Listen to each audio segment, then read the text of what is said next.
आज हम बात करेंगे एक ऐसे मुद्दे पे जो आज के ज़माने में सबसे ज़्यादा प्रचलन में है, लिव इन रिलेशनशिप के बारे में। भारत में समाज परंपरागत रूप से विवाह को बहुत महत्व देता रहा है, लेकिन बदलते समय के साथ लिव इन रिलेशनशिप एक नई सामाजिक वास्तविकता बनकर उभरी है। आज कई युवक युवतियां बिना शादी के साथ रह रहे हैं। वहीं कुछ मामलों में शादीशुदा व्यक्ति भी किसी और के साथ लिव इन रिलेशन में रहते पाए जाते हैं। सबसे बड़ा सवाल यही होता है, क्या लिव इन रिलेशनशिप कानूनी है? क्या इसमें महिलाओं को अधिकार मिलते हैं? अगर पुरुष या महिला सब पहले से शादीशुदा हो तो कानून क्या कहता है इस विषय में? तो आज हम इन सवालों का जवाब देंगे कानूनी, व्यवहारिक और न्यायालय के फैसलों के आधार पर। फर्स्ट, लिव इन रिलेशनशिप क्या होती है? तो लिव इन रिलेशनशिप का अर्थ होता है जब दो बालिग जैसे 18 वर्ष महिला, 21 वर्ष पुरुष बिना शादी किए पति पत्नी की तरह साथ रहते हैं। इसमें कोई शादी का पंजीकरण नहीं होता है, कोई धार्मिक रस्म नहीं होती है, दोनों की सहमति सबसे अहम होती है। अब बात आती है कि क्या भारत में लिव इन रिलेशनशिप कानूनी है? हाँ, भारत में लिव इन रिलेशनशिप अपराध नहीं है। भारतीय अदालतों ने कई बार स्पष्ट किया है कि दो बालिगों का सहमति के साथ रहना ही लिव इन रिलेशनशिप है। संविधान के अनुसार अनुच्छेद 21 जीवन और व्यक्तिगत स्वतंत्रता के अंतर्गत आता है लिव इन रिलेशनशिप। इसलिए पुलिस या समाज केवल इस आधार पर किसी को परेशान नहीं कर सकता है कि आप साथ क्यों रह रहे हैं। अब बात आती है, बिना शादी के साथ रहना क्या अपराध है? नहीं। यदि दोनों बालिग हैं, दोनों की सहमति है, कोई ज़बरदस्ती या धोखा नहीं है, तो यह पूरी तरह वैध माना जाता है। लिव इन रिलेशन में महिलाओं के क्या कानूनी अधिकार हैं? बिना शादी के लिव इन में रहने का। घरेलू हिंसा से सुरक्षा। यदि महिला पुरुष के साथ लंबे समय तक रह रही है तो समाज में पति पत्नी की तरह पहचानी जाती है, तो उसे घरेलू हिंसा कानून के तहत सुरक्षा मिल सकती है। महिला मांग सकती हैं, शारीरिक मानसिक हिंसा से सुरक्षा मिलती है, अलग रहने का अधिकार भी होता है, आर्थिक सहायता होती है, गुजारा भत्ता भी मिलता है। हर लिव इन में गुजारा भत्ता नहीं मिलता। महिला को साबित करना होगा रिश्ता स्थायी था, सिर्फ अस्थायी या शारीरिक संबंध नहीं था, वह आर्थिक रूप से निर्भर थी। अब बात आती है कि लिव इन में रहने के बाद उनके बच्चों को क्या अधिकार मिलते हैं। यदि लिव इन से बच्चा पैदा होता है तो बच्चा वैध माना जाएगा।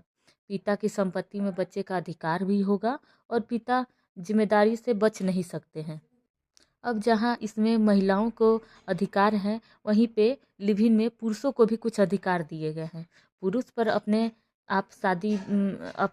आप शादी का दबाव नहीं बनाया जा सकता है। झूठा रेप केस भी नहीं बनता है। अगर सहमति थी तो ब्रेकअप अपने आप में अपराध नहीं है, अगर पति ब्रेकअप कर ले रहा है तो। लेकिन धोखे से शादी का झांसा देकर संबंध बनाना अपराध हो सकता है। अब बात आती है, क्या लिव इन में रहते हुए आप अलग हो सकते हैं? क्या आप ब्रेकअप कर सकते हैं? लिव इन टूटने पर क्या कर सकते हैं?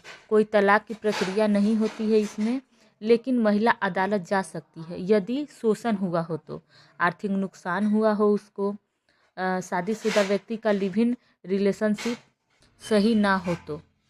अब सबसे संवेदनशील और विवादित स्थिति क्या होती है?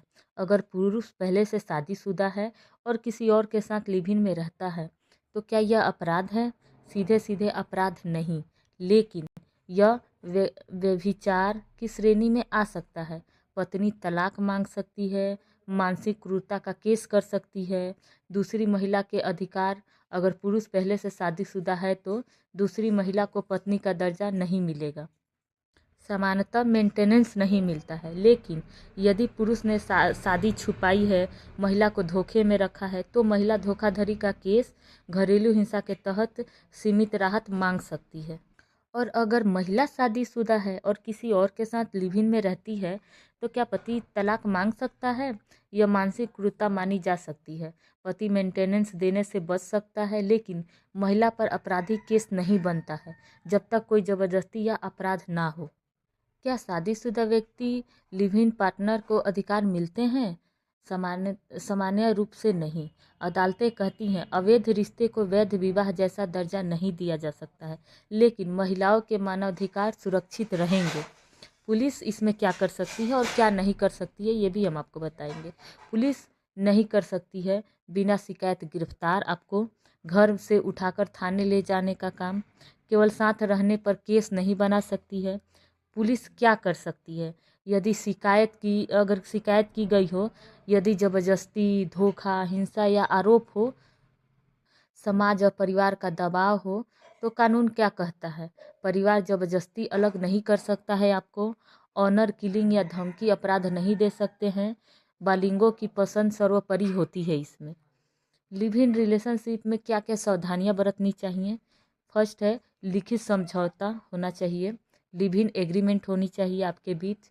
शादीशुदा होने की सच्चाई छुपाई नहीं जानी चाहिए। अगर आप शादीशुदा हैं तो आप अपने पार्टनर से नहीं छिपा सकते हैं, उनको चीट नहीं कर सकते हैं। पैसा और खर्चा का रिकॉर्ड रखें कि आप उन पे क्या क्या पैसा खर्च किए हैं। हिंसा की स्थिति में तुरंत शिकायत कर सकते हैं। अब इसके क्या निष्कर्ष निकल सकते हैं? लिव इन रिलेशनशिप भारत में बिना शादी के सीमित अधिकारों के साथ वैध है। शादीशुदा व्यक्ति के साथ कानूनी रूप से संवेदनशील है। कानून है इसमें, नैतिकता नहीं है ये, बल्कि सहमति, सुरक्षा और शोषण को देखता है।